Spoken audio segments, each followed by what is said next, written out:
Scan for Sovi, your AI bestie. I got your back. Finding the derivative of secant times tangent is fast using the product rule. Let us solve this calculus problem now.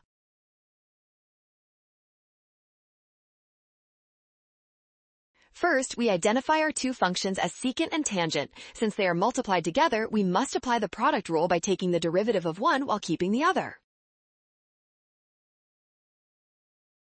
Now, the derivative of secant is secant tangent, and the derivative of tangent is secant squared. We multiply these parts carefully to ensure every single term is accounted for in our work.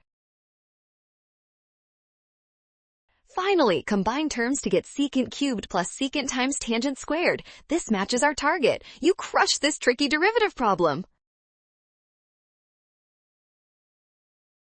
Well done! Scan the code. You can learn better with Sovi. Avoid any rush. Always trust the given formulas and check your steps.